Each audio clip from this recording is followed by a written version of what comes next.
Welcome to the No More Late Fees podcast. I'm Jackie. And I'm Danielle, and we're just two best friends and ex-Blockbuster employees rewatching some of the best and worst movies from the late 90s and early 2000s. This week, we are about to get our nerd on with the 1998 Marvel movie Blade. And if you want to get some behind the scenes access, I'm sure we're going to have a ton of bonus features from this episode. And you can check Danielle and I out playing with the mustache and eyebrow features on Zoom. Head on over to patreon.com/no more late fees. You'll get that exclusive content. We have our first closing time scheduled with our girls from Roll Call Podcast. And we're just going to hang out and have a happy hour and chit chat. And it's going to be really relaxed. And we're just going to shoot the shit and have a lot of fun. So head on over to Patreon and subscribe. I love our exclusive content. Really, it's just us fucking up and laughing about it. It really is. So, Jackie, tell the people what Blade is about. Who Blade is? Would you like to know who Blade is? Yes, I would. He is half mortal, half immortal, and is out to avenge his mother's death and rid the world of vampires. The modern day technologically advanced vampires he is going after are in search of his special blood type needed to summon an evil god who plays a key role in their plan to execute the human race. Blade stars Wesley Snipes. Really, we just should say starring Blade because Wesley disappears in this movie. He is Blade. Blade is him. He is one with the Force. It also stars Stephen Dorff, Kristofferson, and Wright, and Donal Logue. It was written by David S. Goyer and directed by Stephen Norrington. And you can watch it on Peacock. But before we get started, let's get into our ratings rewind. So you know the drill. Before we get into the movie, we'll reveal the rating our Y2K versions of ourselves would give. Then at the end, we'll see if our current selves agree with our initial rating. Our scale consists of would buy it again. The best, would play on repeat. 5-day rental. Would watch again. 2-day rental. Okay, but nothing to write home about. Same-day rental. Trash. Straight up trash. I couldn't think of anything. I was like, can I fit garlic mace somewhere in here? And then I was like, no, it's not going to happen. All right, Patrice. What's your Y2K rating? Definitely would buy again. Jackie? I've never seen the original Blade.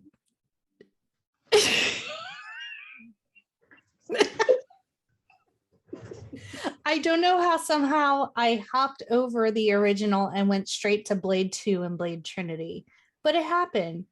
But I've rectified a wrong and I'm here to tell my tale. And that's why I need y'all's help. You're telling this tale during Black History Month. Jesus, be offense. But you know what, Jackie? We love you full-heartedly. You've seen the problem, you've admitted it, and you've corrected it. So all is good. And you've seen the other two. I have. And I'm glad that you have corrected it. Yes. Y2K Danielle loves this movie. And she gave it a would buy it. I had that shit on VHS. I had it on DVD. And I don't recall, I don't think I saw it in the theater, but I know I bought that bad boy on VHS. And I made Shayla, my college roommate at the time, I made her watch it as well. I was very surprised at this movie when I saw it originally. One, because it was blackity black. And I was like, oh, I mean, I know it was New Line Cinema and I should have expected. And if you don't know what that means that like 90% of the Black movies that came out at that time were released through New Line. But it was great. It was gory. It was everything we needed in 1998. Yeah, I mean, I fucking still need it in 2022.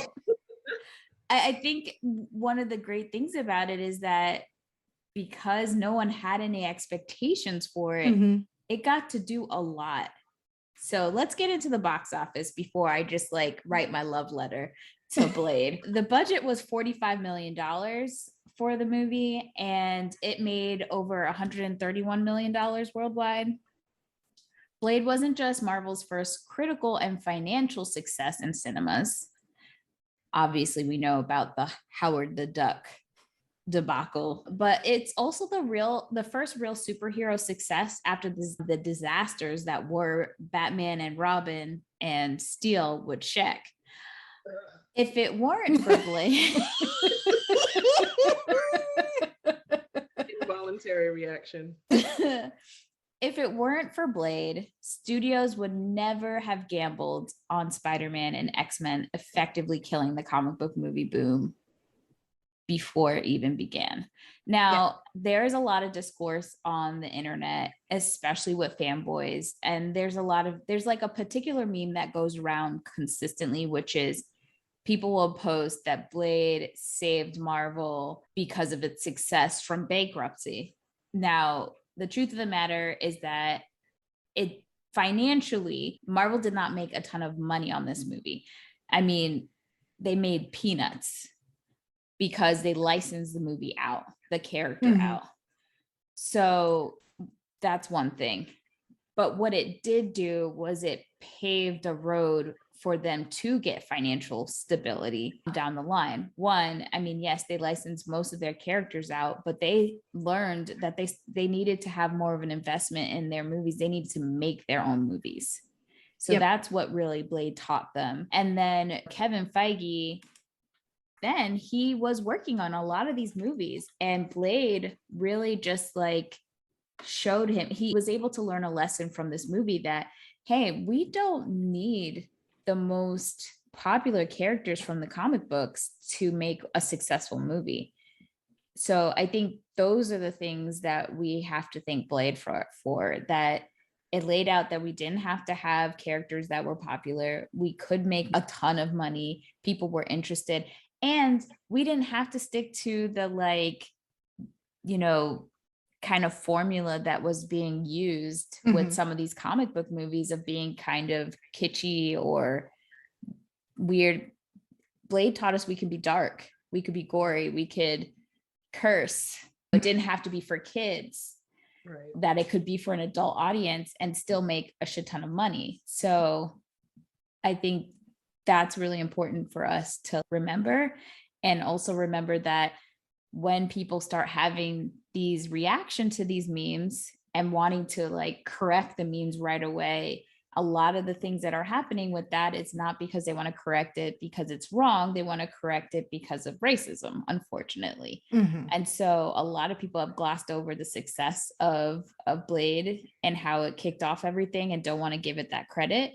And for Wesley Snipes, because he had a lot to do. He was a producer on the movie, and he had a lot to say. As we go through this movie, we'll find out he really helped bring this vision together. So, and that's our introduction to Blade. Very excited. And I just looked up, I'm sure it was in conjunction, probably added fuel to the fire. Islands of Adventure in Orlando opened in 1999, which is a year after Blade came out. And they had an entire Marvel area. And it was the comic book versions of the characters, but it's still like that was one of the most popular areas of Islands of Adventure. And so I'm sure it was they were kind of betting on that because they had the other different lands. But once Blade showed like it was a moneymaker, they were probably like, we bet on a winning horse here. Like, we're going to make some money off of this. And just to note, that's all pre-2009 Marvel stuff because now Disney owns everything. Yeah. So speaking of the comic book, let's kind of go through really quickly about who Blade is in the comics, because there were a few things that, you know, changed. The Blade of the comics, he had fewer powers, and having the ability to like sense supernatural beings was one of the powers. didn't show that in the movie. He was also immune to being infected with vampirism. But after the movie came out, and this happens a lot with comic book movies, if something is very popular in the movie, they will change the comic book or they will add a character. Same with some of the TV shows. I think that happened with Smallville. Like the character of Chloe didn't exist until after the show and they added her in. So the comic version got himself bitten by Morbius, which we're about to see a Morbius movie, which is a vampire in this.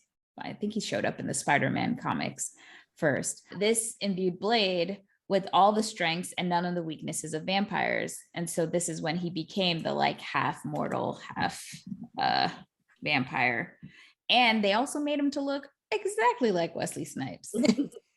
Because they are the same. The character of Actually, a biography. Yes, exactly. The character of Whistler didn't exist in the comic books until after he appeared on an episode of Fox's animated Spider-Man series. That 1994 appearance prompted Marvel to extend Whistler's existence into the comic books. I did not know this one, but the Blade in the comics was English and his mother was a prostitute named Tara Brooks. So both the movie and the comic book version did have his mother taken from him by Deacon Frost, but in the comics, she died instead of living on as a vampire that we find out. Twist. Spoiler alert. And Blade was actually saved by his mom's fellow hookers. Oh, yes. I mean, girls got to stick together. Yeah. He's been portrayed by at least 11 actors in animated shows. Just in case we needed to fact check any information. But I have mine. Hold it in front of you, Danielle. Remember we learned? Front of me. No, like closer to your body. It is on me. Well, we can't see it. There you go. There you go. Hold it right there. If you are just listening and wondering what the fuck is going on, because my cousin and I are like the Wonder Twins separated by 10 years, we both have our Marvel encyclopedias that we just nerded out and brought out. It was necessary. Yeah, my just in case. Mom was here and tried to put it away the other day, and I was like, whoa, I need that for an episode. She's like, I can't even stand this. Lastly, Marvel screwed over Blade's creator. When Marvel cut Marv Wolfman out of all of Blade's cash and only offered him a payment for characters created, he and artist Gene Colan tried suing Marvel for $50 million. And we already know Marvel's lawyers wasn't having that. And they lost the case, and without even a mention of their names in Blade 2, which is really fucked up. I mean, to this day, people on social are constantly trying to put pressure on Marvel to make sure some of these artists are getting paid. I mean, so many of them got fucked over the years. And, you know, some of the original comic book artists are dead and their families are trying to fight. It just sucks. Not nice. Not nice at all. But that's business. Sorry, I was momentarily distracted finding out that LL Cool J was once attached to be Blade. And it fell through along with Denzel and Lawrence Fishburne, and Wesley Snipes was ultimately chosen for the role, mostly in part due to David A. Goyer's interest in him and the actor's martial arts training. Well, really, so I think they always had Wesley in mind, but at the time Wesley was connected and attached to his life's goal was to make a Black Panther movie at that time. And so that's what he was trying to do. He wanted to play Black Panther, and it just wasn't working out. And so then he ended up doing Blade. So that that would have been the worst thing ever. I agree. I got distracted by the mere mention of LL Cool J. What's he gonna do with these fight scenes? Lick his lips until he fell? Like, what do you mean? I don't understand. He's got a lot of talents, but I don't think being Blade. I mean, we shall see how the new Blade goes, but like it's going to be really hard to separate the role from Wesley Snipes. You know what? Everyone was like, why don't we let Wesley play? I'm like, Wesley is like 60 years old. You know what? Black don't crack. He's a vampire. Black don't crack. I get it. And he's still probably in the best shape of his life, but I'm okay. I'm actually okay with Mahershala. Got it. Mahershala. All right. So let's get into it. I'm going to let y'all lead. So I'm here to ask questions and point out what kind of car he drove. So the movie starts with Tracy Lords, which I think weird and random. And my only other exposure, because I don't spend a whole lot of time in porn. Right. Really no time in porn. So my only exposure to Tracy Lords is in Zack and Miri Make a Porno. And she plays Bubbles. Also, Crybaby. I saw that like once, like a long time ago. Okay. Sorry. I like John Waters. It's just not my go-to John Waters film. Gotcha. So for anybody who doesn't know who Tracy Lords is or was back then, she was the it girl in porn. And there weren't a lot of people in porn that made it over into the mainstream. And that's how popular she was in the porn industry. in the porn. And she was a last minute addition to the movie. And the producers just felt like she was just the perfect fit, actually. Okay. I'm just telling you what the internet's told me. That wasn't for you. It was just, okay. Like, I mean, she wasn't bad. She was fine. I don't think she added or took anything away from the movie. You could have taken her out and I would have not had a problem either. I would have much rather had her through the whole movie rather than the lady blondes that dressed in white the whole time. She was fucking annoying. I mean, I guess the role was right up her alley. She was pretending to like this stupid guy at the beginning, just like she pretended to like the men in porn. So facts. So the movie starts. And it looked like, for me, I was like, is this LA? And they're trying to pretend it's New York? I got confused, but I think it's LA. I definitely felt like it was New York, but. Yeah, parts of it, I felt like it was New York as well. But then that beginning scene, I was like, are we in LA? I got to find out where it was actually filmed, because y'all play with me if you think that all of this is New York. Anywho, they're on the streets. It's night, real dark night, like 2 a.m. night. And you see Tracy Lord's character and you see this bumbling idiot in her car with her, and they're heading to a destination. They go down and it looks like they're in a meat packing situation. Not sketchy at all. And this guy, he is not, no red flags, no warnings are happening for him. And they're in like they go all the way through like a kitchen or whatever, and there's this like huge burly bodyguard that's letting them in, and the guy gets a little suspicious now all of a sudden, but all she has to do is throw that sexual energy at him. Yeah. Come and on, all baby, stop using this head.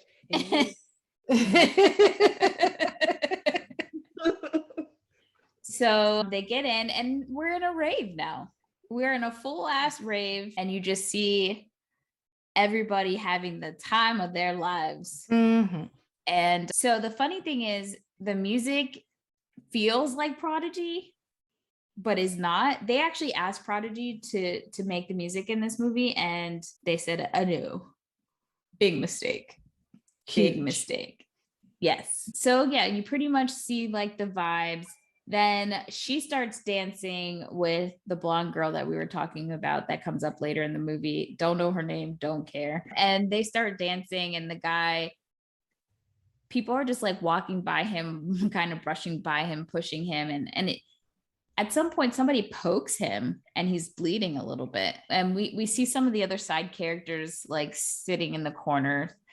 And then shit gets real because this bitch is like getting kind of pushed around. Dripped on. Yeah. And then blood starts to just fucking pour from the ceiling.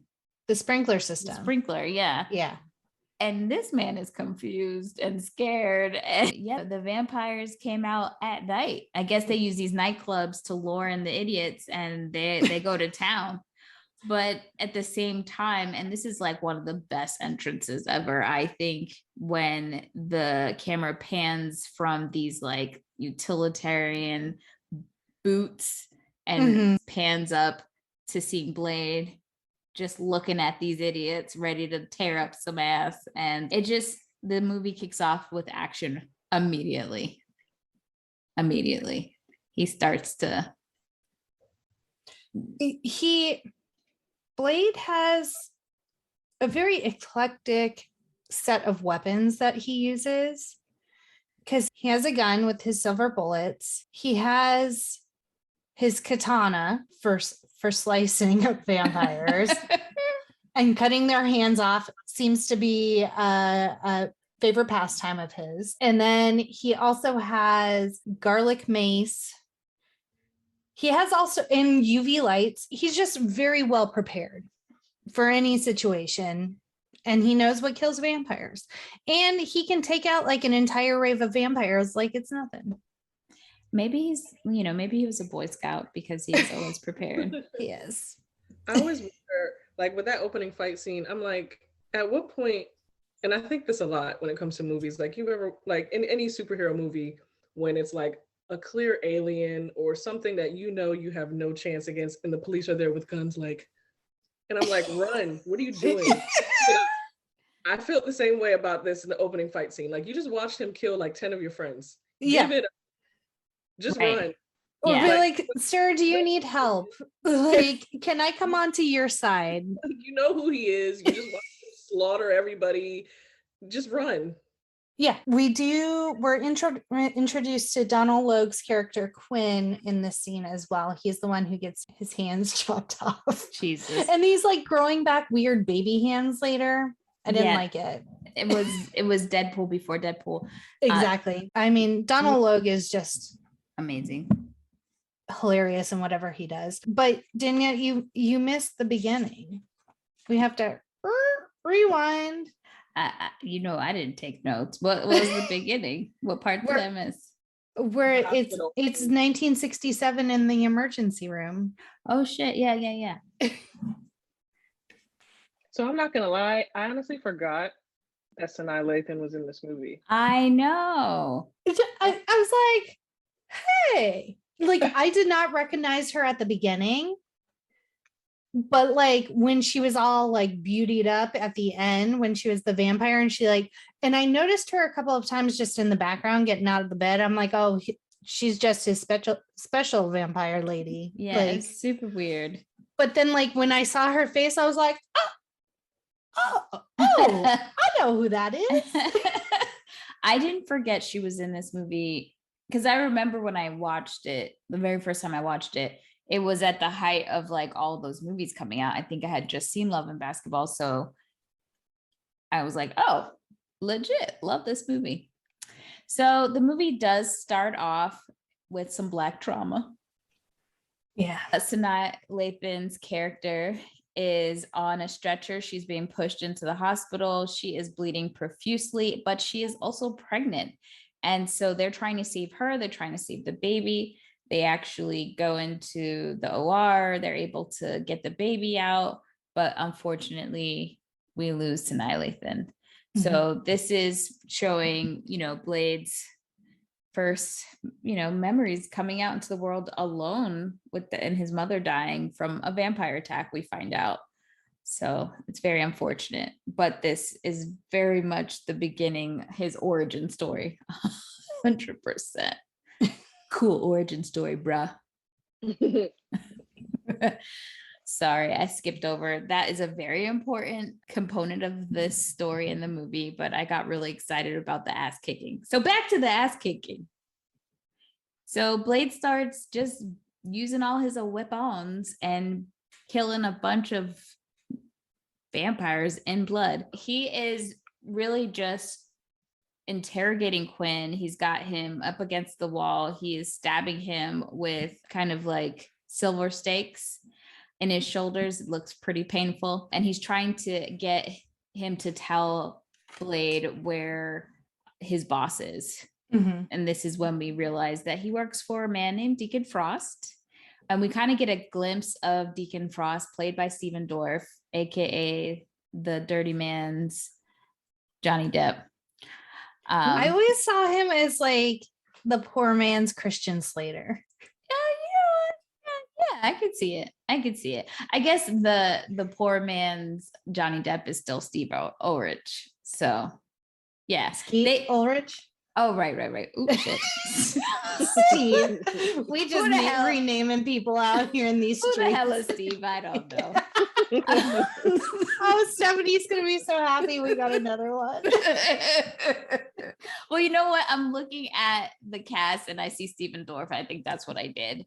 I made a oopsies. So yeah, we see Stephen Dorff kind of in the club scene before things get pop in off. And that is who Quinn works for. And so Blade really, man, the way he fucks him up is insane. Like he cuts off his hand, he burns that bitch up. It's pretty bad. And Blade has to escape in the tunnels because the popo comes.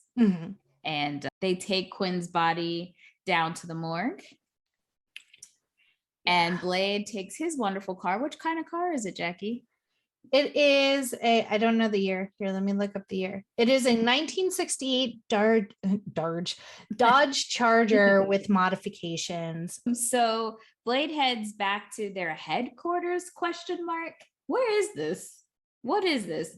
Where are they? The Blade Cave. It was heavy machinery. Is the only way I could describe this warehouse where they were. Apparently it wasn't too hard to find. Which no, not at all.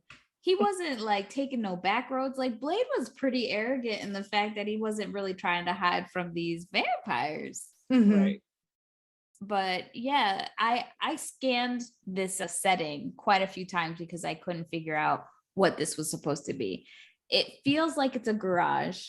It feels like it's also near the train tracks. I don't know. And it's big too, because Blade has like a room there. And I can imagine Whistler lives there as well. I feel like it's maybe a quarry of some kind. I don't know. A know. Refinery. It's giving me those feels. I kind of got a refinery kind of vibe too. In New York, right? We're in New York. Okay. I looked it up. It was primarily shot in LA and Death Valley.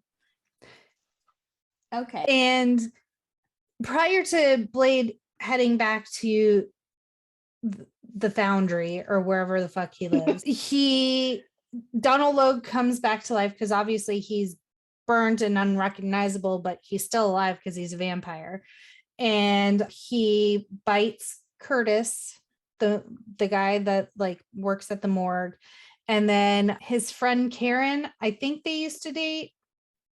Yes. So we're introduced to Karen, and she is a hematologist, and we do get like a one-off line that insinuates that the two of them were a couple and things didn't work out, but they still work together and they're cool. I don't know. And he was annoying. He asked her about something and she said something to the effect of like, she didn't want to talk about their previous past. And then 2 seconds later in the morgue, he was just like, so about our past. It's like, let's keep it strictly about work. It seemed like they went out for one after work drink. And then he was like, we in love now. And she's like, fun. Yeah, super weird. Especially since like, I would understand if they did this to establish that she was single so that there was like a romance between her and Blade. But it's like, we got this and it didn't pay off anywhere. Yeah. Weird. But continue, Jackie. Sorry. Oh, no. So she's being attacked by Donal Logue. He does bite her. Poor Curtis gets like his jugular ripped out. Like he's DOA. Yeah. And so as Karen's fighting off a burnt up Quinn, Blade busts through a window and kind of swoops in, saves the day. At first you think he's gonna kill her because she's been bitten, but no, he just kind of throws her or like grabs her. Does he toss her onto another building? Well, so he does have the gun like he's going to shoot her, but I think the whole scene of it just, Reminded him of her his being, mom. yes, yeah. I think he projected like his whole situation with his mom and he didn't have the heart to do it. Then in this exchange, because Quinn does get away yet again, all burnt up and Kris, Blade decides to save her. He does yoke her up real quick and throw her across to another building because Popo is coming. And even if you are a vigilante saver of human beings, Black man got to run. So he threw her across and then he jumped over.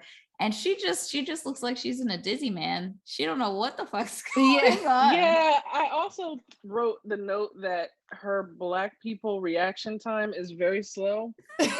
When Quinn first started attacking her boo thing, I was just like, I mean, I understand the fight or flight and sometimes you freeze situation, but I'm just like, madam, there's nothing you can do.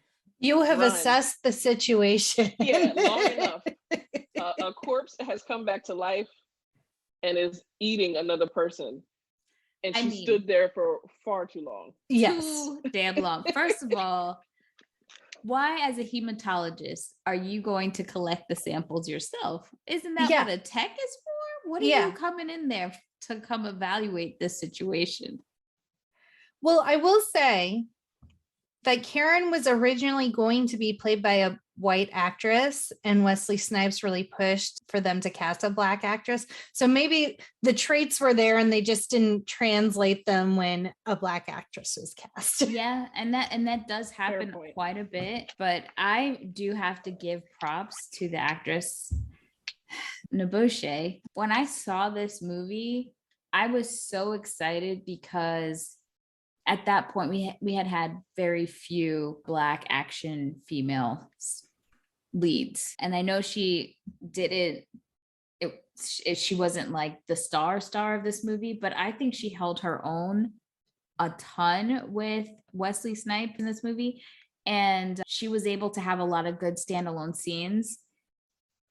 She did a great job. She was smart. I felt like she represented very well. I love this character. I thought the same thing. She was a little slow on the uptake, but once she got kind of like her crash course in vampirism from Blade, she definitely was like defending herself and caught on pretty quickly and had some like decent fight scenes where she wasn't this typical like damsel in distress per se. I definitely think we can say that we could separate the movie by the white Karen and the Nobushi Karen that we get.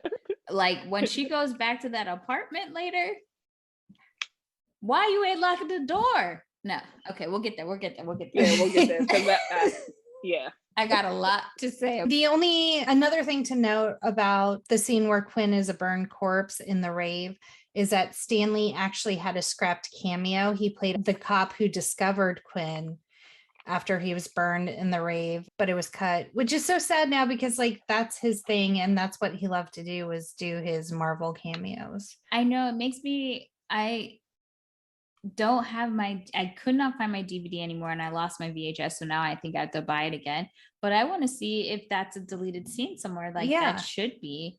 I tried to look on YouTube. Back in the movie now. 100%. So yeah, Blade then takes Karen back to the quarry. Is that what we're going with? Okay. The Blade Cave. The Blade Cave. The Blade Cave. And Whistler's like, we picking up strays. Whistler is no nonsense in this scene. He's just like, you should have killed her. Yeah. Like he has no time. Right in front of her and everything. Yeah, he has no time. He's already taking care of Blade. Like he has no time for any tag-alongs at this point in his life. So yeah, they work pretty hard to just say, okay, well, you don't have much time. And they give her some sort of garlic infused Her mace. something. Enema. Well, they give her something, they shoot her up in the neck to try to, I guess, reverse the symptoms as much as they can. Yeah. And it just prolongs her turning. It doesn't prevent it. Yeah. But she just so happens to be... Our bitch is a doctor, though. She a hematologist. So that might be helpful later. I love how much confidence she has in this movie that, you know, her character. She's like, I'll fix it. Don't worry. I got 2 days. I'll heal myself. Right. I got this. That ain't no problem. That ain't no problem. Why y'all upset? Like, it's fine. She definitely doesn't have imposter syndrome at all. No. She is 100% confident that she will knows handle this. Her worth in this situation. And she tells him quite a few times, like, yo, I'm gonna live.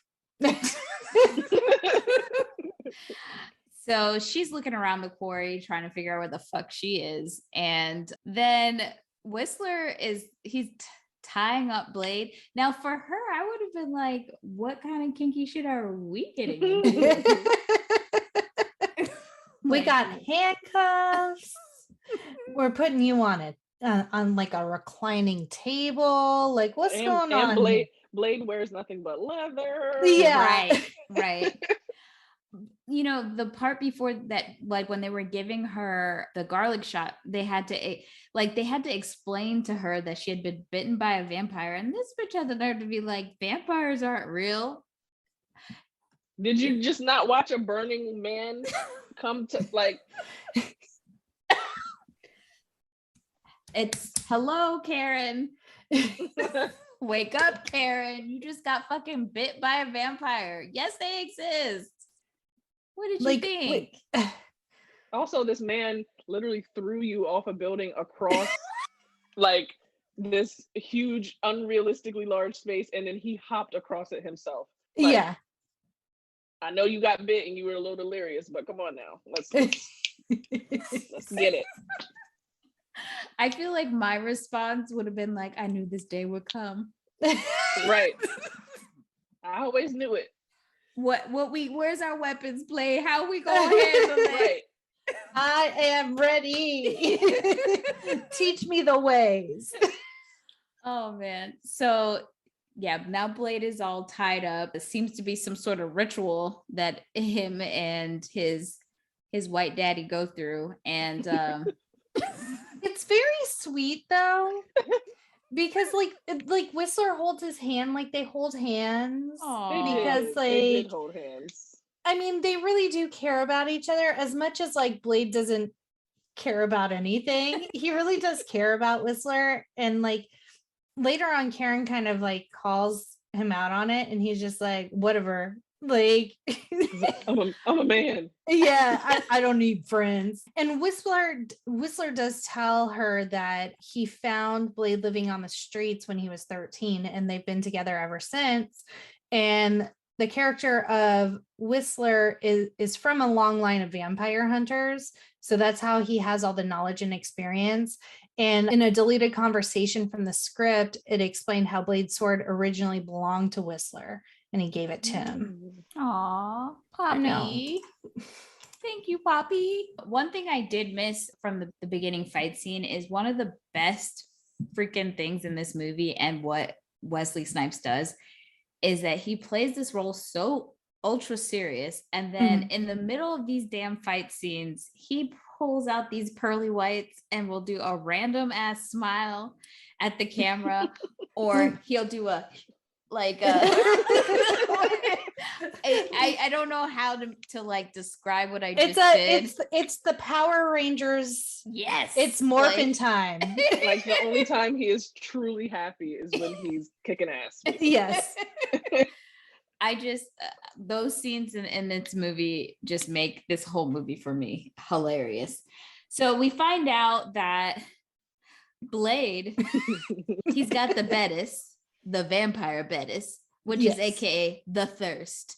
And it's one of the curses of him being part vampire, part human. And apparently the kind of medicine thing that, or potions that Whistler has come up with is not working, or his body is becoming used to it and immune to it, essentially.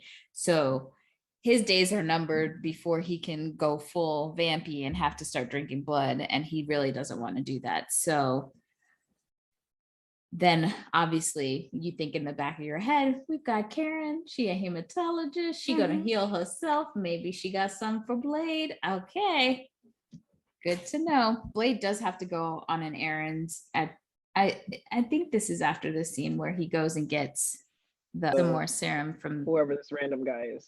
Now, this is in this scene, it's very important that this is the difference between, again, just having someone write a Black character versus having that culture. So there in this scene, it's a very small interaction. The Black man brother handshake. Yeah, I peeped it. It was Wakanda before Wakanda, It's such a small, nuanced scene, but it spoke volumes pretty much. But you know what? I think this scene actually doesn't happen.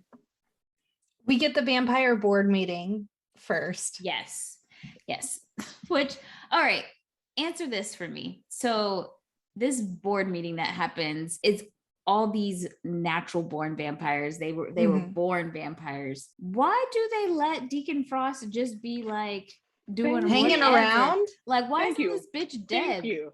I was just like, the vampires from Underworld would never. That was my thought. I was like, the vampires in Underworld, like, they weren't sitting in a shiny, like, high rise at a long table. They were like in a sacred, like, temple and like having their conversations there. I'm like, these are bougie born vampires sitting around like this high-tech, like, luxury condo.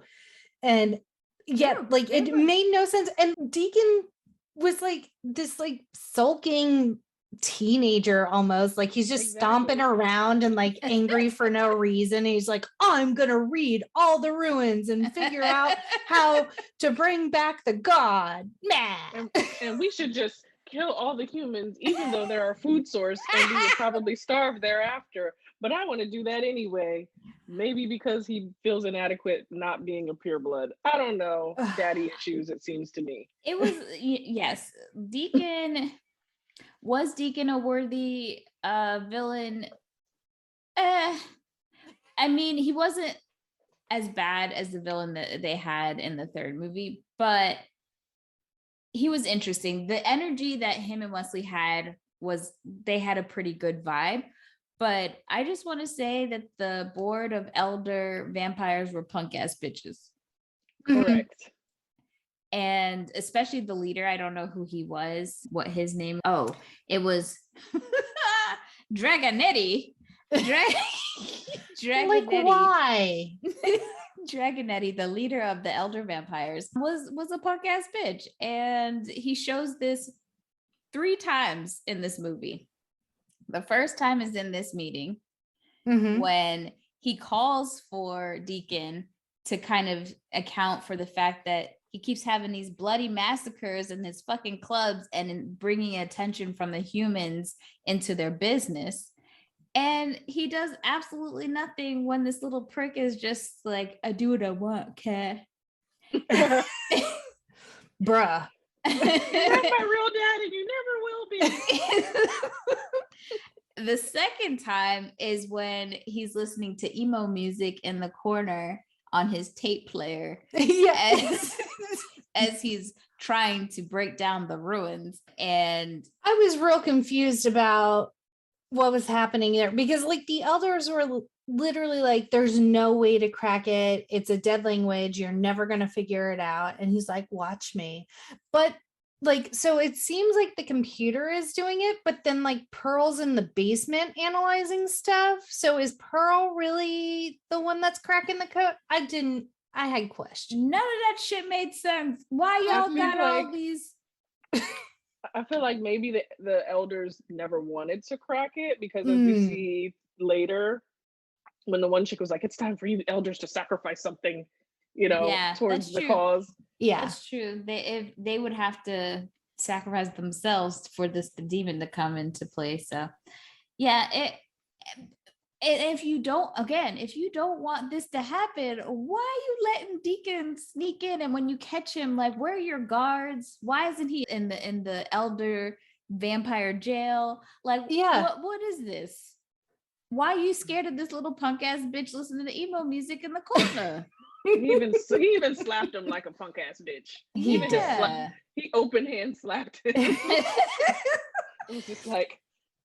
And did you know that the role of Deacon was first offered to Jet Li? That shit would have been so fucking good. I mean, he would have said very little, but he would have fucking the fight scene would have been crazy. Oh man. And then also considered for the role was Mark Wahlberg, which Jesus no. And you know what? I would have enjoyed watching Wesley Snipes beat that bitch's ass up and down in this movie. Yep. And the third time that Dragonetti was a bitch ass was when he got killed.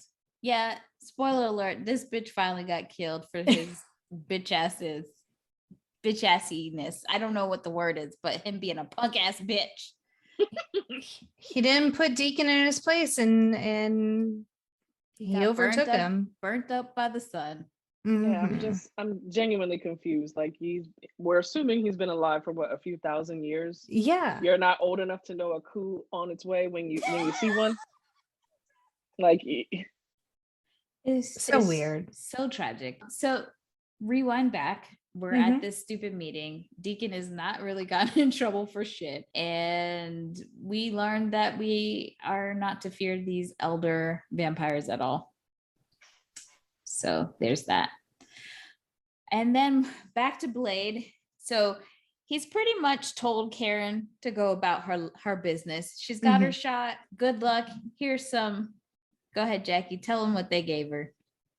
Oh, the garlic mace. It literally looked like a canister of mace, but it was specially formulated with garlic because Blerd does tell her, he gives her some tips. So he tells her that it's garlic, UV rays, sunlight, and silver are the things that kill vampires. So he's like, here's this mace. Do with this information what you will. Have a nice life for the next 2 days. I got shit to do. So yes, Blerd sends her out into the world, and you know Whistler ain't no better. He's like, if you start getting sensitive to the sun, you're done, bitch. Just kill yourself. Yeah, right. Oh, who needs enemies when you have friends like Whistler and Blerd?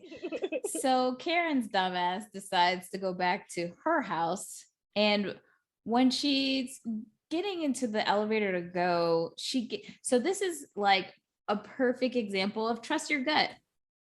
She was already looking around, feeling paranoid, and she felt like the people who were getting on the elevator with her were a little creepy, but she fucking still went in the elevator. And then she had her mace ready, and when she turns around, the people are gone, and now she has this, false sense of security, goes into her apartment. And I very much noted in my head that this bitch didn't lock the door.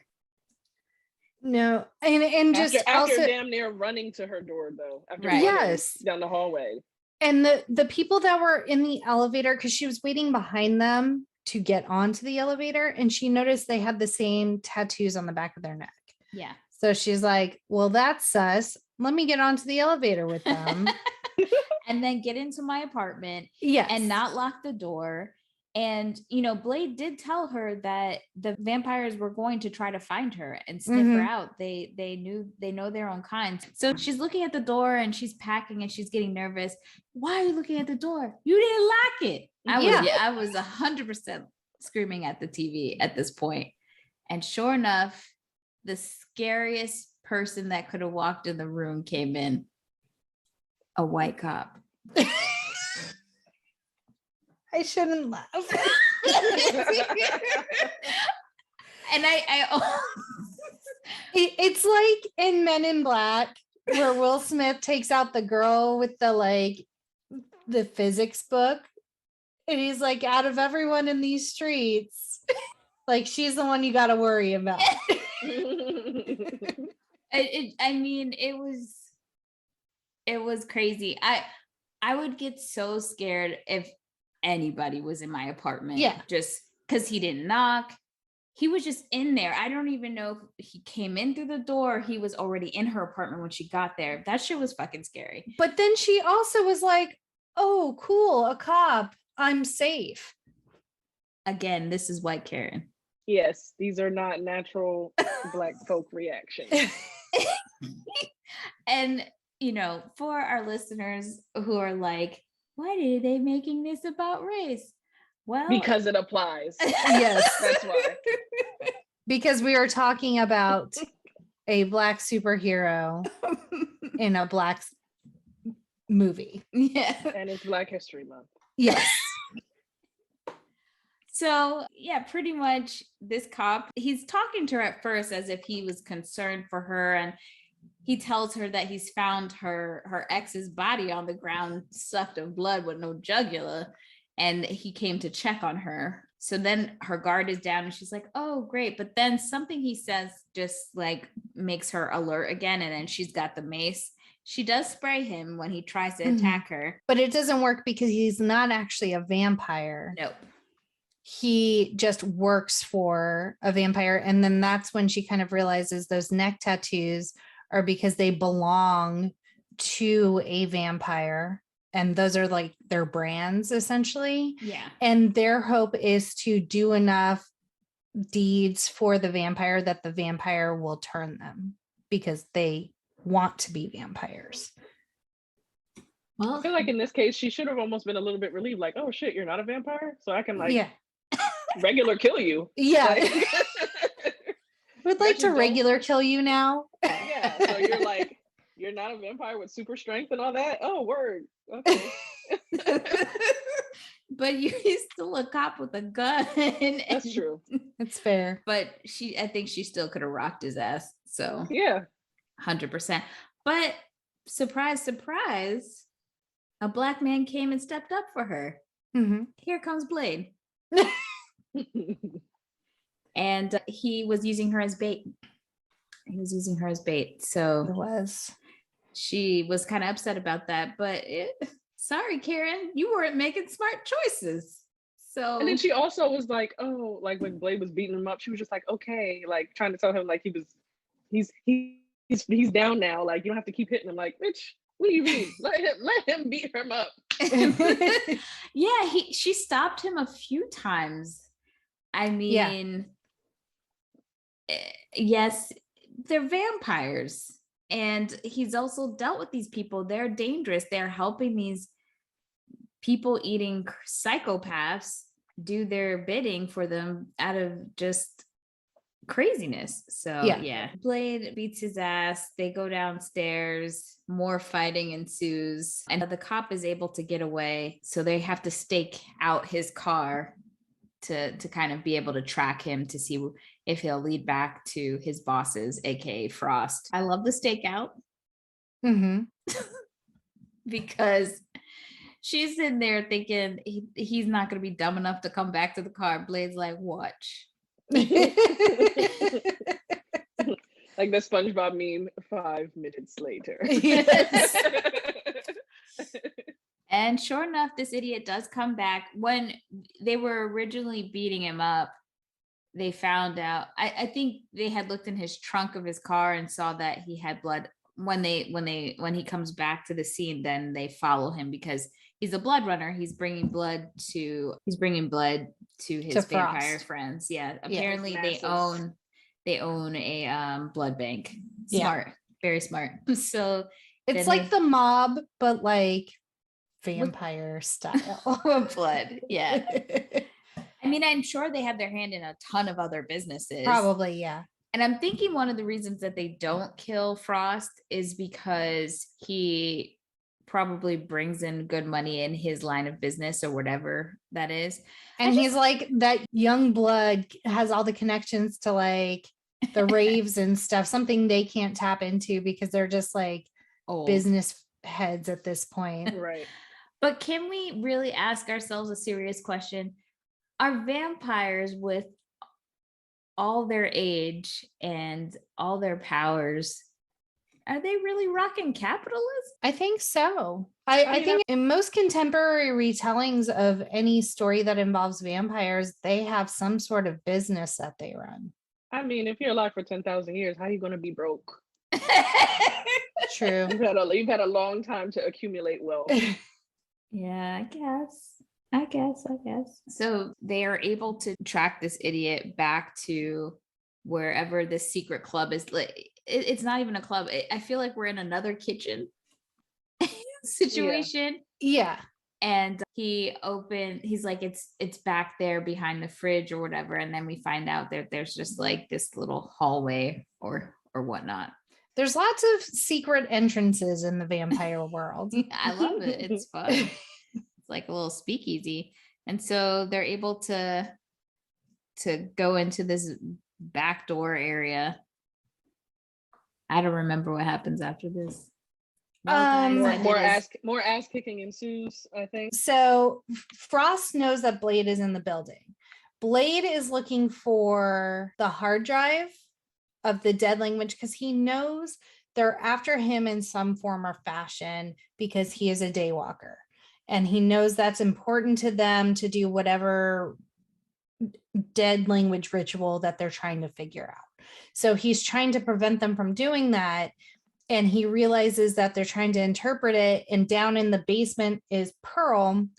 What is Pearl? Okay, so I have some information about Pearl, but I don't know if Blade knows that they're going after him yet. I don't think he figures that part out until he gets a piece of the archive, and it's actually Whistler who could read the lange and tells him that it's about him. I think he's just trying to figure out what Frost is doing. Yeah, because his end goal is to go after Frost because he knows he's up to no good.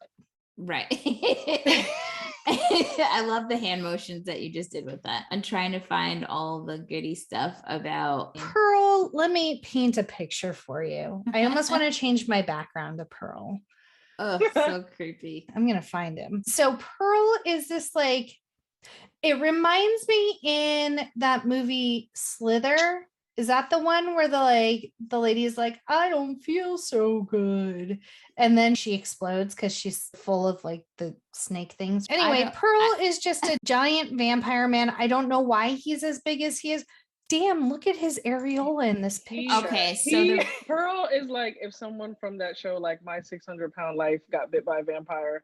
Yes. And they just still laid in bed and couldn't get up anymore. So he wasn't always as big. People say that he got bigger because he was eating the hearts of children. Oh, he's fancy. There him is. I'm going to cover his titty up so we don't get flagged on anything.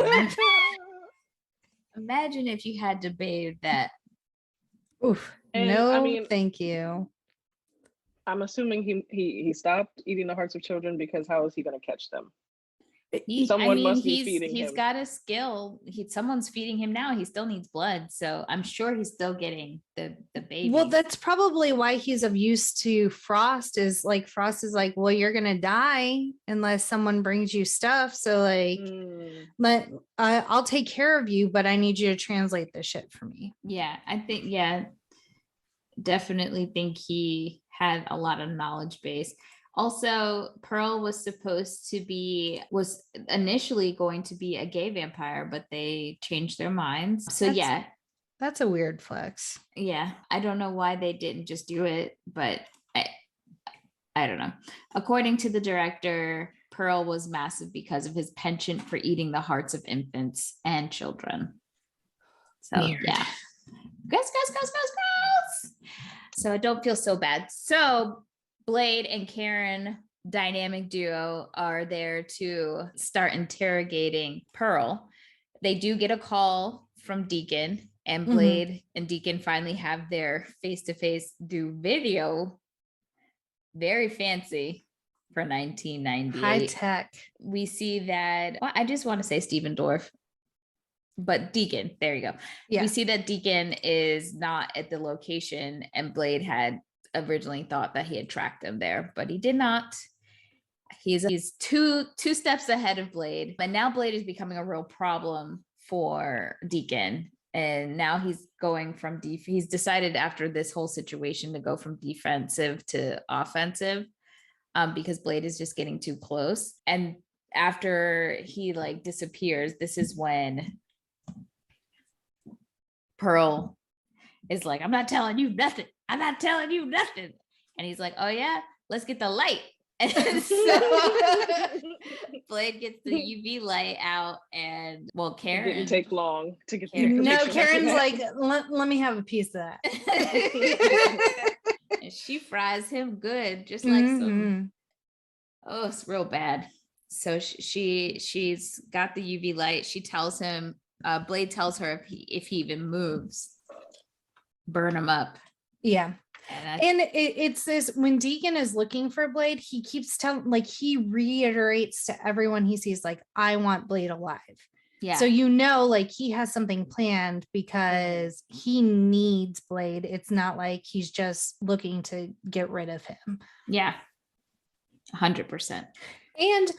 And like, it seems like the lower level area, what it reminded me of was in the Da Vinci Code when they had to go into like the sacred text rooms, and it was all like temperature controlled and humidity controlled and everything. So they had the sacred scrolls, the pages from the Book of Erebus, all encased in glass, but like hanging from the ceiling. Yeah. It was really weird. And then they just fight, and they're like knocking through all of these glass cases that have sacred texts, and they're all like, are we not respecting the fact that these are like priceless artifacts? Like, I felt like Indiana Jones, like, no, it belongs in a museum. No, these young kids don't give a shit. They don't care. But it is a little odd because it seems like Deacon needs them. Not even just needs it, he has an appreciation for the history, and he's mad at the elder vampires for not appreciating this culture and not, feeding into it. So yeah, it is a little random, but Deacon is not there, and he has sent his band of idiots. So yeah, it's true. Donal Logue with his like baby hands, because they're just growing back from Blade chopping them off. I think Blade gets fooled by a little child in this scene. She Chun-Li's the shit out of him. Yeah. Like, so she's like running around and giggling and like hiding behind all of the like hanging pages and stuff. And he thinks like they've kidnapped this little girl. And probably it's his trauma, his past trauma, that he was a child that was half in the vampire world, half in the human world. And so he's like trying to, you can't tell if he's like trying to rescue her, but he's trying to at least capture her in some capacity. And then like he finally catches up with her, and she was like, surprise, bitch. she gets a few licks in for sure. And then they're able to steal some of Blade's weapons. And so they're like stabbing him with his silver stakes and stuff, and like kind of torturing him and fucking with him, because they know they have to keep him alive because Deacon said so. But at the same time, like, they're getting their revenge. Well, Quinn in particular, Quinn is going for broke. And now we find out they've got Karen. They got Karen. No, Karen. But it's all right. It's all right. Karen is running her mouth, that's for sure. And then Blade's like, oh, I was expecting company. And here comes Whistler just driving through the side of the building. Like, what's up, motherfuckers? I will say that Whistler, did y'all notice that Kristofferson looked like he had been doing some weights before the movie? He had a nice little definition in his arm. Y'all didn't notice that? I didn't pay attention. I noticed it. Okay. I mean, I'm usually checking out an old man all the time, but not in this case. It was just legitimate observation for sure. For science. For science. I was doing it for science. And so they are now planning their escape. Whistler has created a hole for them to like get out and a distraction. And so they're running, and apparently they're in a subway station. And they also have prepared some bombs to blow some more shit up. And now we have another scene where they're, trying to escape, but they're also fighting the vampires with the train coming. So this scene gave me so much anxiety because it's one of my fears to fall into the train tracks. I mean, fair. Same. Yeah. And Karen, of course, this bitch on them fell onto the floor, but she does still save Blade. She does. She tosses him his katana and he's able to do some damage. He got the other hand. Yeah. She got the blade. She got the blade for Blade. And then he was able to help pull her up. But the way she realized she has to, because Blade is only, he kind of acted like he didn't give that much of a fuck about her. Right. Like, if you start turning, you gonna die anyway. So she's like going through trial by fire. She doesn't have the luxury of being the damsel in distress, because Blade is like, I guess I'll save you. Like, and he's always throwing her around. Yeah.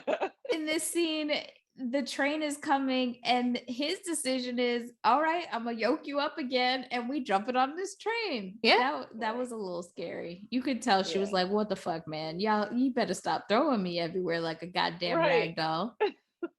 And we do see a little bit of Blade's susceptibility, because like when he grabs the train, his arm's yanked out of the socket, and so he has to like put it back in. I did not notice that. I noticed Kris Kristofferson's arm, but not and then he had the nerve to look at her when because like, remember in the first scene when he threw her out the window, her arm was dislocated and he was just like, and, and then in this scene he's like, oh, my arm's dislocated, and she goes to fix it and he's just like like, don't touch me. She should have totally been like, it's okay, I'm a doctor. Right. He was acting like a little bitch in that scene. He was. Dude, exactly. You get tied up every night for your serum shots, and you talk about this little dislocated shoulder situation. Right. Yeah. Ridiculous. So now we see Frost is in his penthouse, and Mercury is the lady dressed in white's name. So Mercury is like creaming him, like she's rubbing cream all over him. And at first I was like, do vampires just need sorry, Patrice. Giggity. And I'm like, do vampires do they just get dusty? They need a lot of lotion? Like, what's going on? But then I realized he was trying to prevent the ash in more ways than one, because then they are able to go out in the daylight because they put UV cream all over themselves, essentially. And so this is when they take the eldest elder, the head elder, out, and it's just before dawn. And so essentially he's like, it's my show now, bitch. Pulls out his canines and leaves them for the sun to come up. This bitch ass again. This was the third time I said that he acted like a bitch ass. He didn't try to run. Don't you got super speed or something? Like, He's just where like, are your vampire powers? Oh, Exactly. okay, I'll go with you. Oh, I think he was just done. Because after like several millennia later, like, right, there's nothing left for me here. Just get it over with. Ridiculous. And Deacon does take the fangs back to the rest of the board members and like tosses them on the table like he's playing fucking Yahtzee. And he's like, and they're just all okay with it, like, oh, yeah, yeah. So they're just like, and even when they go in a couple of scenes when they're essentially held hostage to perform the ritual, they all just kind of like calmly get up and like follow their assigned henchmen to the chambers. Like, it's so fucking weird. No one tries to fight Deacon at all. It doesn't, like, I'm like, does he have secret pictures of them? Like, what is going on? It doesn't make any sense. Y'all aren't even acting like vampires. This is ridiculous. That perplexing. 100%. The elders from Underworld would never. When what's her name? When Kate Beckinsale woke homeboy up from a nap too early, he was like, "Bitch, I wasn't awake for 10,000 more years." Even the Volturi from Twilight had more to say. And I'm really sad that I remembered that they were called the Volturi because I wish I didn't know that. Honestly, in my life of watching vampire movies, I ain't never seen shit like this before. Ridiculous. They have to be at the bottom of the barrel. Yeah, for sure. So now we see Karen. She's working on some stuff back at the quarry. She's curing herself. That's what she's doing. Yeah, she's like, black woman can. A black woman can. And she realizes that she says the chemical compounds and stuff, but essentially it's this serum that makes vampire blood explode. Yeah. And so she's like, this might be useful. It's not what I'm going for, but it might be useful. And then we see Whistler. He's kind of struggling to breathe. He's coughing. He's not coughing. That dude's yakking a lung. I think I saw a piece of lung on the floor. And we find out that he has cancer. So he's just like, fuck my life. And then we see a scene with Frost, and he's talking about what his goal is. And it's essentially like natural selection. Vampires are going to take over the earth. We're going to rid the earth of humans, which, like Patrice said, that's your food source, motherfucker. Not a smart plan. But I think he's thinking like, fuck everyone else, because if I'm like turned into the main god, then like I won't need humans or something. That's the only thing I could speculate as to why he didn't care that he was getting rid of food source for the vampires. I feel like he should have talked to Magneto about a better plan. Yeah, like genocide is typically not the best plan. And so I think it's this scene also is when Karen kind of cracks the code and figures out how to turn herself back into a human or stop the progression. Yeah, but she realizes that she can't do it for Blade because Blade was born. He was born this way.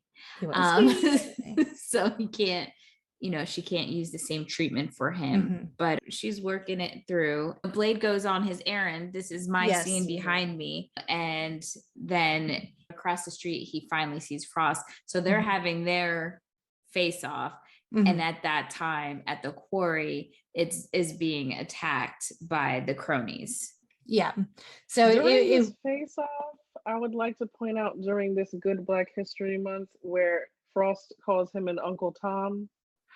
That was concerning. He also called him brother, and then later on calls Karen sister. I was like, what are we doing here? He's giving villain vibes, racist villain vibes. Yes. Nah. I don't like it. Don't like it at all. Hard pass. So yes, while Blade and Frost are having a leisurely stroll through the park, children across the highway. Oh my gosh, that poor little girl. And he like straight up held her by her head. I'm like, that, then just chucked into oncoming traffic by Frost. And Blade's not concerned either. And then Barely.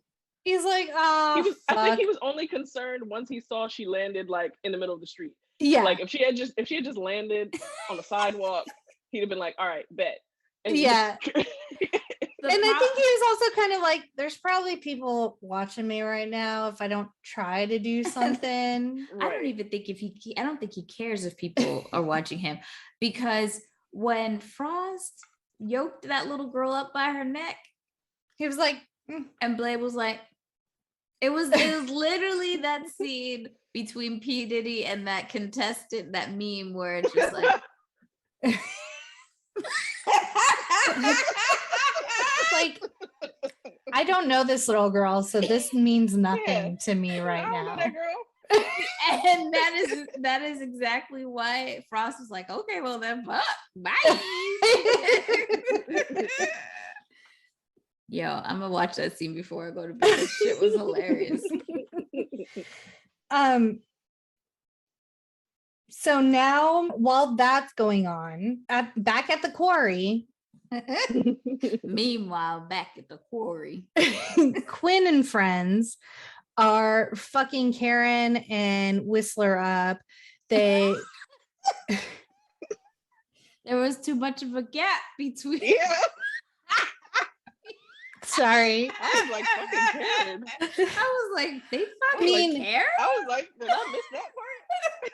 I mean, I could very easily see it going that way. Thank God it didn't. But yeah. Seems like vampires don't have very many boundaries. So, but anyway, yeah, they're fucking Karen up and they're fucking Whistler up. And they're able to capture Whistler. They strap him down to Blade's chair and they're just like torturing him essentially. And they start biting him. So now, my poor Whistler. I personally felt like the Blade cave should have had more security. Yeah. Or fail safes for like you. There's not like a button you can flip that's gonna flood this place with UV rays or something. 100%. But I think he learns from this because I believe in the third or second movie he does have a fail safe. I think it's the third movie. Yeah. So he learns from this. Never again, he said. Right. So when Blade comes back to the quarry, he sees things are awry, and then he finds Whistler under a bed sheet, all bloodied up, and it's very emotional. A lot was spoken without being spoken. Oof. But then, like, I jumped a little bit when this happened because he was alive still. I was like, damn, Whistler, you got like 20 lives. Yeah, but he leaves a gun for him because obviously he's gonna turn. So but Whistler does tell him, don't go after him. Like, that's what he wants. Right. Do not go after him. And Blade. But Blade's like, he's got Karen. Oh, well. Right? Yeah. I mean, told you not to bring that whole home. Maybe he's starting to see value in Karen in the fact that she was like working on some blood stuff. He thinks she's fine. Let's call an ace and ace. I mean, that's fair. There's something about Karen that he can't quite put his finger on that he does. He does think she's a cool lady. She's a cool lady. So, like you said, he leaves a gun with Whistler, and you hear the gunshot off screen. And so now he has he has more fire lit under him because now they've fucked with his family, essentially. Nobody kills White Daddy without me getting my vengeance on. And so I have a note that says Karen Frost cure. Well, so has Karen cured herself by this point? She has, because when she finds Blade, she has to feed him. Yes, that is correct. But she does say to Deacon later, I healed myself before and I can do it again. She's very capable and knows how capable she is. So Blade comes in. He's coming in hot. And so he starts shooting people with like little serum arrows, and they're like, haha, nice try. And then they start like boiling from the inside and exploding. So then the other vampires are like, oh fuck. This fight scene when he comes in is really good. It is really, really good. And it holds up really well. 100%. And I do want to remind the audience that this movie came out before The Matrix. And people don't recognize how much this movie influenced so many other movies after it. I mean, we look at The Matrix and think that was the starting point, but Blades, look at this trench coat. Yeah. It's 100% Neo Trinity vibes with the sunglasses and everything. True. And on top of that coming into an office building fight near the elevators. I mean, I was seeing it, but nobody wanna. I'm reading a really interesting book. I always get the title wrong. Let me pull it up. Best movie year ever. And the subtitle is How 1999 Blew Up the Big Screen. So there's a whole chapter about The Matrix. The Matrix and the Wachowski twins, and kind of how they pulled influences a lot from anime and just like all the different influences that they pulled from to create The Matrix. It is a really, really fascinating book. It was actually recommended by Nick via his friend Zachy. Hassan, you can follow him on Twitter, Zachy's Corner, Zakis Corner. He's a author, a film critic, and a professor. So, but this book came highly recommended from him via Nick. Nice. Back to the movie. So Blade is beating ass, taking names. And what we discover is that I think they're in some cave-like situations, like a whole structure that the elders built, and it was built to summon this blood god. How did they build it if they couldn't read the dead language for the instruction booklet? Were there IKEA pictures? And how is it a dead language when literally everybody is immortal? You mean to tell me there's no one alive who remembers this language? And people are speaking it. Yeah. Holes in the plot. Because it says it was actually a UCLA linguistics professor, Victoria Fromkin, was hired to design a vampire language after she worked on the series Land of the Lost. And despite the fact that the vampire's language was finally used for 2 scenes, when a vampire elder berates Frost and when Pearl yells about the blood god, and it says, although it sounds like Slavic or Hungarian, it hints to Eastern European origins as a reference to Transylvania. And she intermixed vaguely Russian and Czech words to create the vampire language. Interesting. So they keep saying it's a dead language we can't read. Maybe they were just lying to him. Like they could read it the whole time, and they're like, baby, we don't know the instructions for that. Like, just give it up. Yeah, well, it makes sense because it seems like one of the parts of the rituals is that you need original vampires to summon the god. So of course, I'm not gonna tell you that you got to kill me to get this crazy god to come out.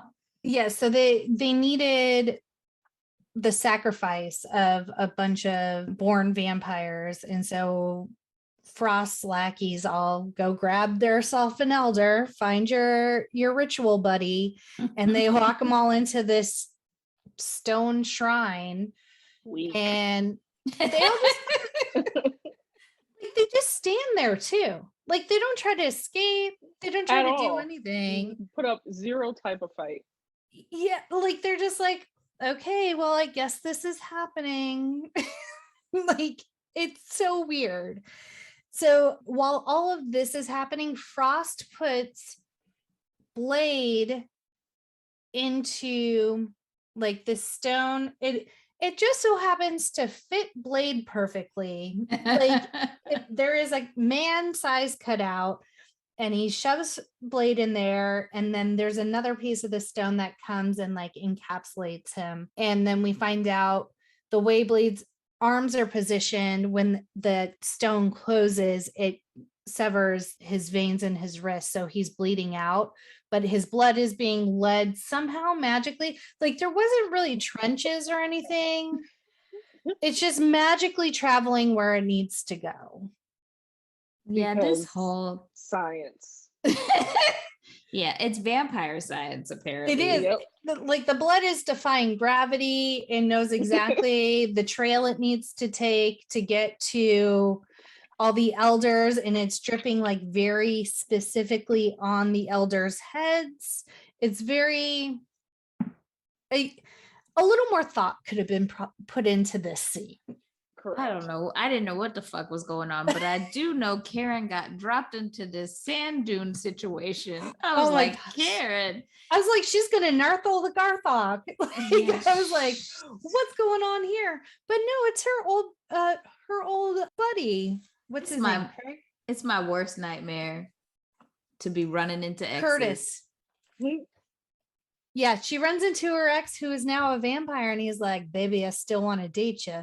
Come here. I mean, in all honesty, he was a vampire before, but now he's like a physical one versus an emotional vampire. But you know, she socks it to him real quick, and I don't mean sexually. She knocked that ass out. She kill him. Oh, and we missed the best part. Not the best part. An important part, where Blade gets into Frost's bedchamber, and the coffin bed lid raises, and oh, Mama, is that you? Oh yeah. we did forget that. That was the least enthusiastic. Oh yeah. Oh, yeah. It wasn't meant to sound that way. I was genuinely like, oh yeah, like we forgot. Like she helped capture him. And that's his mom. Like we definitely forgot that part. Yeah, so that's how they kind of distract him so that they can capture him. And they also take his serum, like that keeps him from having the lust, and they like chuck it. And so now it's like they thought it was a serum. It was really the head exploding. Right. Serum. So now it's like stuck very nicely in like a groove of the stones somehow. But now his mom is kind of like, hey baby, it's me. I know I said I was going to the store for some cigarettes, but I'm back. See, Whistler did a good job with you. Yeah. and we killed him now, so I don't owe him any back child support. Blade's stuck in the stone, he's bleeding out. Karen finds him, is able to like push the magic button that releases him, and she realizes like, oh my gosh, she's lost a lot of blood. Here, feed on me. And so he's being revitalized. This is oddly sexual, might I add. Very sexual. And also, dude, can I live? Can I live? Yeah. Like, I'm gonna tap when I feel like you've had enough. Yeah. It felt like some of my past relationships. Jesus. I'm just trying to get out for my life, you know? I'm just trying to get. Quinn, while this is happening, while Karen is saving Blade, the blood is dripping on the heads of the elders. Quinn's very excited. Insert long Sailor Moon style transformation time wherein any of these elders could have attempted to escape. Yes. But sat there and waited for this to happen. But then like all the lackeys get nervous at the last minute, like, is this what we really want to be doing? Right. Yeah. And so they all try and peace out at the last moment. Does not work out well for them. No. I can't even, like, they die somehow. I don't even remember what happens. Well, Karen, she becomes, you know, she's the bold and the beautiful over here. She's climbing her way out, even though she just had 90% of her blood taken out. But you know, Black woman's job is never done. She gotta help Blade. She finds one of the idiots and takes his shotgun, I think, and she just starts clocking bitches. Yeah. And while Karen's sniping people. Blade is fighting with his mom. This is tragic on so many levels. But yeah, he got to kill Mama. And she says, Eric, I'm your mother. Oh, her Sanai's New York accent, she can't hide it no matter how many times she tries. You wouldn't hurt your mother, would you? I just find it interesting because they play mother and son in this movie. Obviously, Wesley is a lot older than Sanaa. We keep doing this. We've done like 3 movies of this woman and we always mess up her name. But they played love interest in Disappearing Acts, which was I think it was like an HBO. It was a TV movie from one of Terry McMillan's books. Terry McMillan, who wrote Waiting to Exhale and How Stella Got Her Groove Back. So whenever I see this movie and their interaction, I'm just always like, it's weird. Y'all used to kiss. Side note, am I the only one who didn't know that How Stella Got Her Groove Back was a book? And that it ended terribly because the guy ended up like running off with all her money in real life? Well, I'm glad you brought it up. You should check out last week's episode, How Stella Got Her Groove Back. Okay, I will. So I'll let you know. Okay. Yeah, but yeah, girl, it was messy. No idea. I was like, this is basically a storybook of like a 90-day fiance situation. That's exactly what Danielle called it. That movie is 90 Day Fiance before 90 Day Fiance was a thing. Because it literally, like, after she leaves Jamaica, there's literally exposition that's like, it's been 3 months. So now the ritual is closer to being complete. And this is where the movie takes a turn where up till now you're like, this shit is aged pretty well. Like, there's nothing I can really complain about. The fighting's on point. Like, we're good. And then these skeleton bats erupt from the elders, and they legit look like when Mary Poppins goes into the painting and like she's acting with the animation. Yeah, that's what it looks like. Like, it is not good CGI. And are they raping him? Why? Like, what's going on? They're flying in and out of him. This is when Quinn and Mercury peace out, because like the bats are like literally flying through Deacon Frost, and they're like, I'm not down with that shit. And so they take off, and Deacon's like, I'm here for it. I'm going to become the blood god. And as Mercury is running, Karen got her mace, so she's able to take care of her. Always prepared in a situation. And that bitch blows up. Yeah. And then does Frost say, hey, Blade, let's do this? Because that's what I wrote down. And I feel like that's not something I would have come up with organically. Yeah, no, I think they have there's some real winners in this dialogue between these two. To be specific, so when they were discussing the character of Deacon Frost, Wesley Snipes was describing him as the kind of guy who would ice skate uphill. Stephen Norrington and David S. Goyer loved the phrase so much that they actually worked it into the film, which is one of the things that happens in the scene. And I can say this fight scene is very good. And I think the fight scenes work so well in this movie because Wesley Snipes is so well versed in martial arts. Mm-hmm. He does. Yeah, amazing. he's a 5th Dan black belt in Shotokan karate, and a 3rd Dan black belt in Taekwondo, and a 2nd degree black belt in Hapkido. He also practices Kung Fu, Capoeira, Eskrima, and Brazilian Jiu-Jitsu, and he has been training in martial arts since the age of 12. I'm sure I fucked up some of those words. I apologize. I tried my best. Yeah, but he is Capoeira, I think, was one of them. But he is highly skilled in martial arts in hand-to-hand combat. I admire that about him.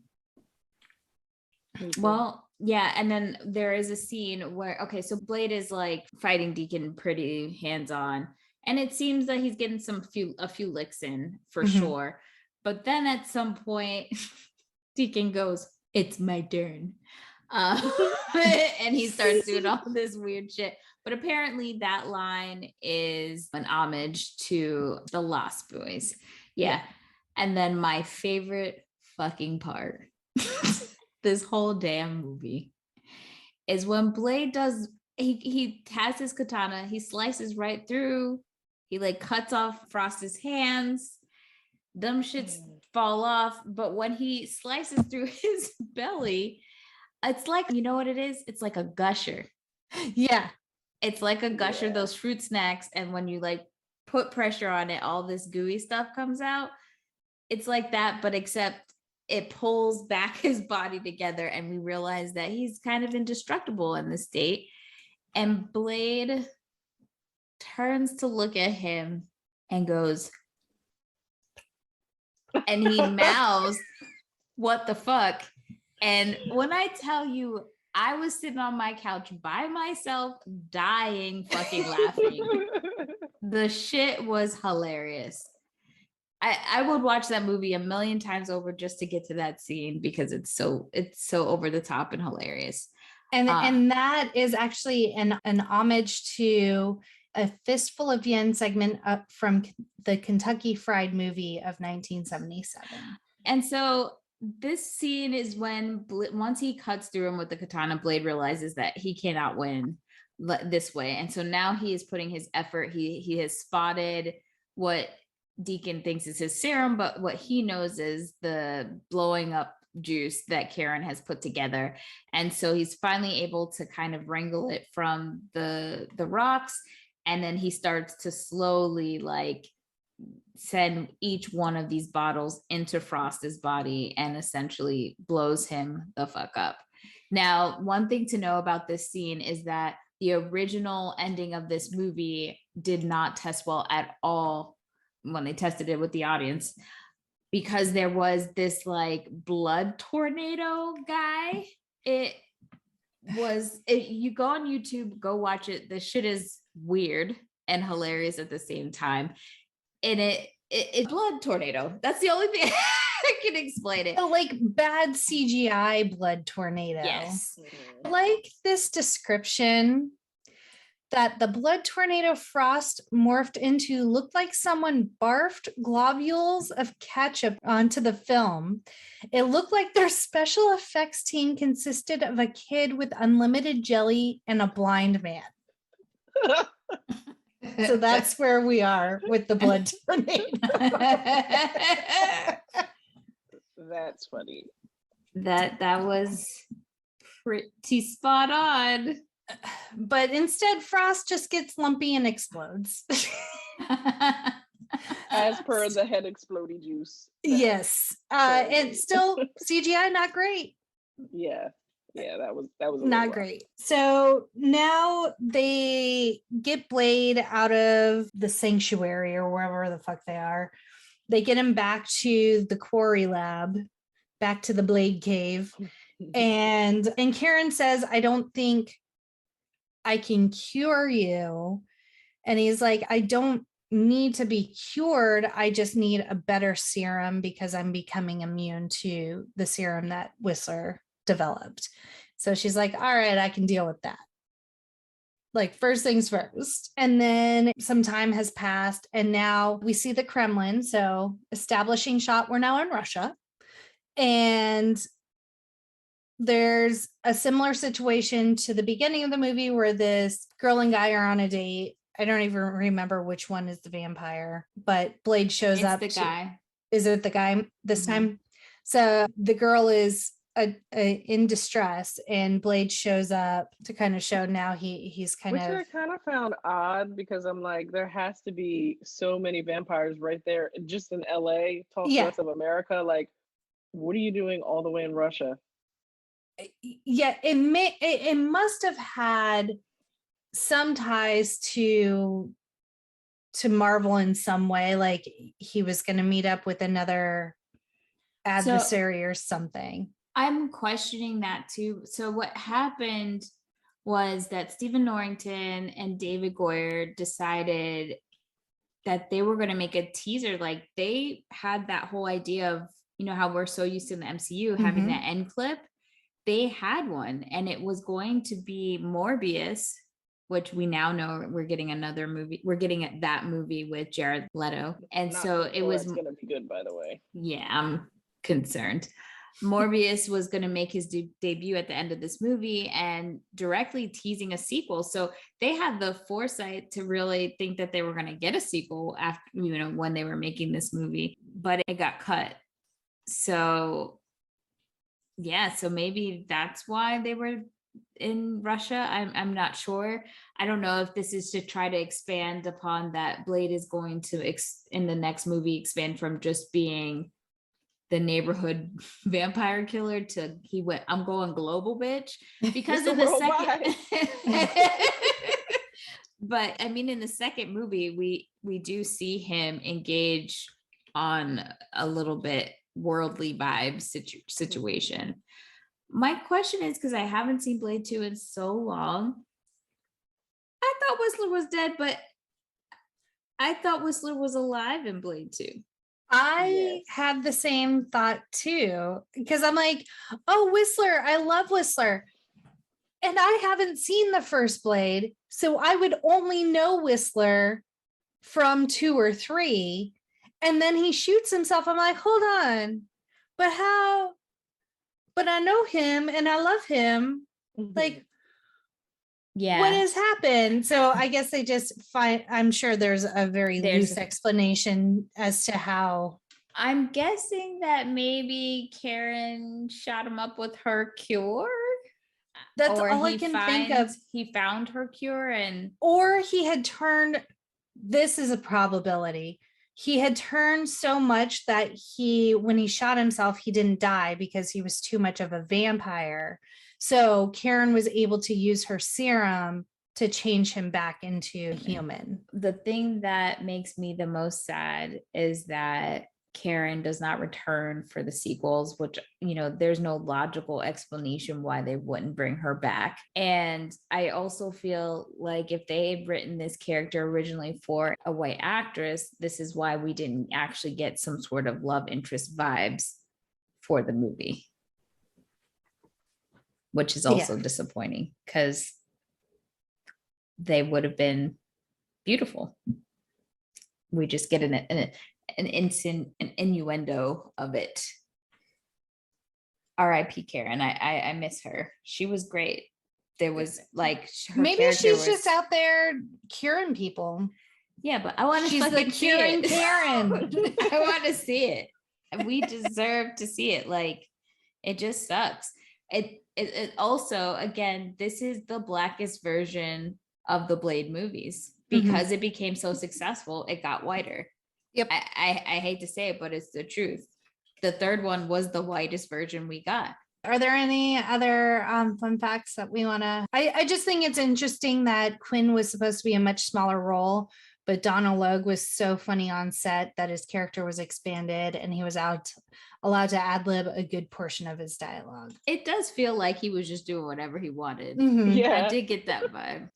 David Fincher was initially attached to the film, but something happened where he had to drop out. But he was so much in it that he helped develop the script.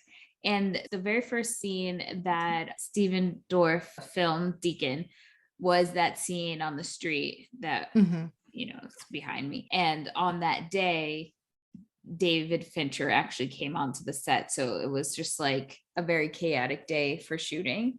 And probably, I'm sure, a little nerve-wracking as well. But yeah, so he had a lot to do with the film, but really wasn't a part of the film at the same time. So I thought that was interesting. And I bring this up too, because the director they ended up getting, there's just so much dialogue behind the scenes from the cast about how unhinged Stephen Norrington, direct quote, he was an unbelievable nightmare to work with.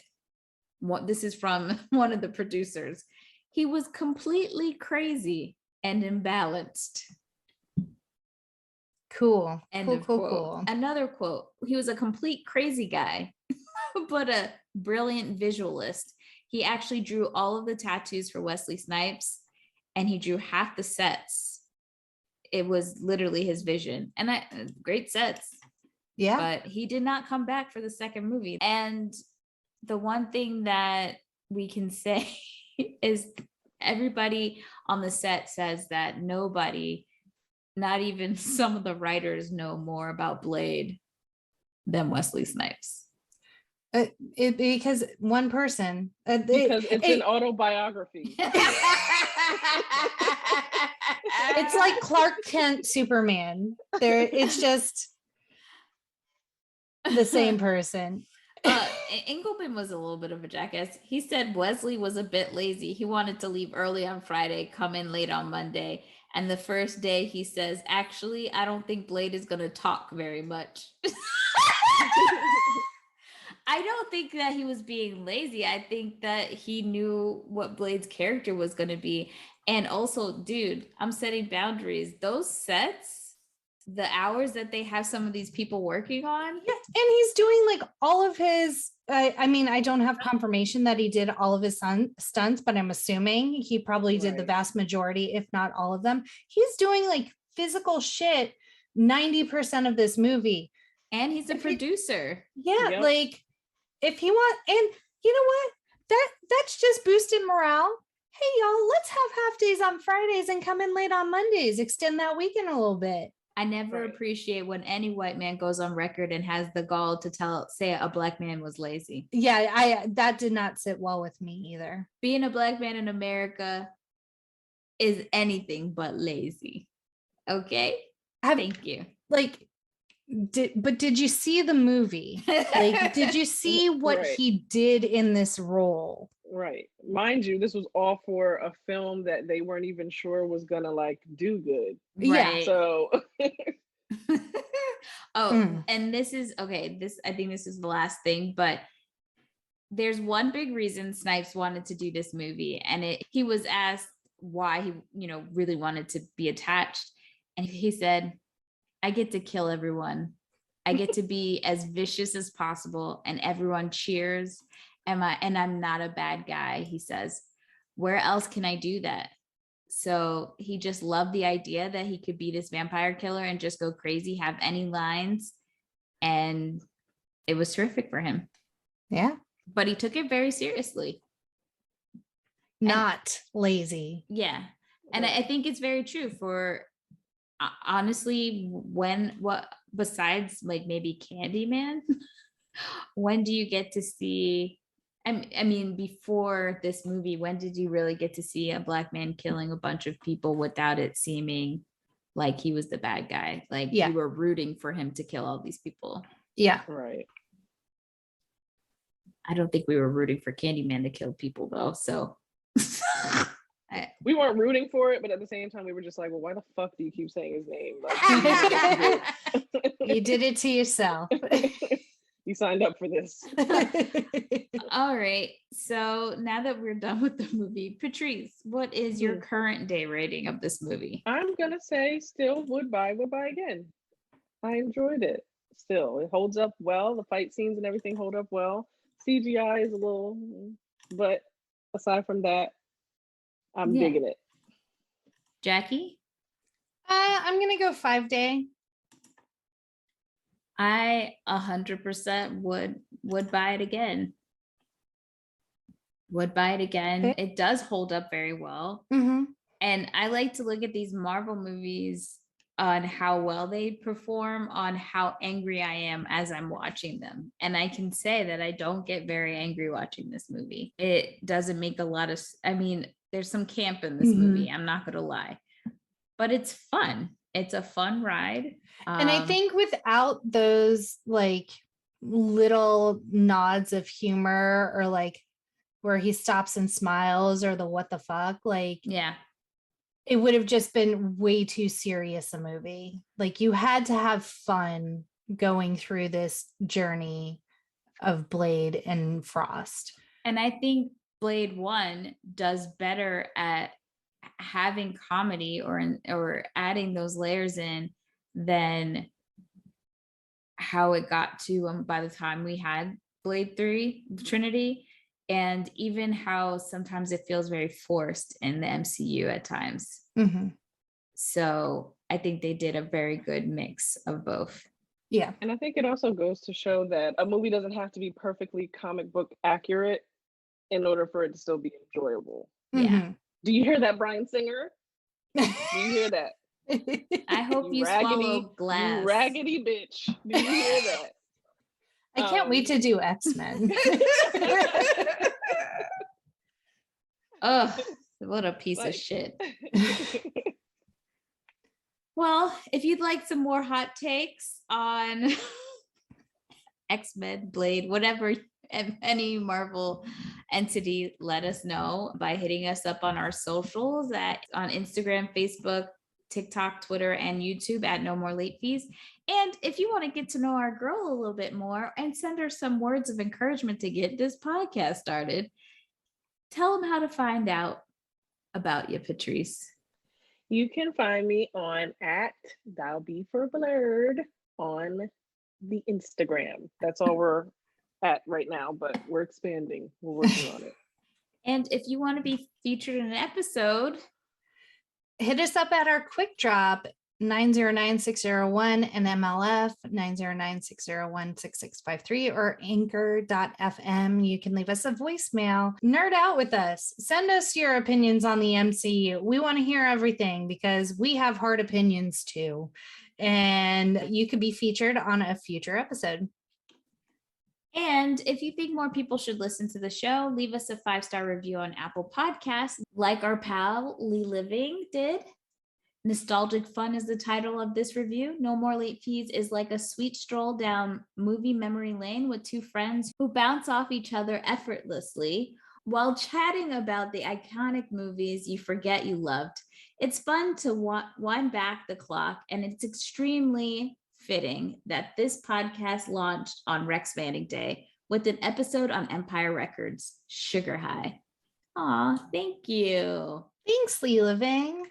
Stay tuned for next week as we get animated with the Goofy movie. And as always, be kind and rewind. Are you a fan of nostalgia? Have you ever rewatched a film from your childhood and thought, what the hell was I thinking liking this so much? Or have you ever rewatched a film and thought, wow, I forgot how amazing this movie was? If you answered yes to any of these questions, then we have a podcast for you. My name is Steph. And I'm Lex. And we are Chasing Childhood, a weekly podcast where two 20-something-year-old cousins review our and your childhood favorites. From The Wizard of Oz to Shrek and everything in between, we're out to see if that movie you loved as a kid still holds up now that we're adults. We release new episodes every Wednesday, and you can find us on all podcast streaming platforms. Give us a follow on Instagram and TikTok at Chasing Childhood Podcast and on Facebook at Chasing Childhood. Join us and let's chase our childhoods together.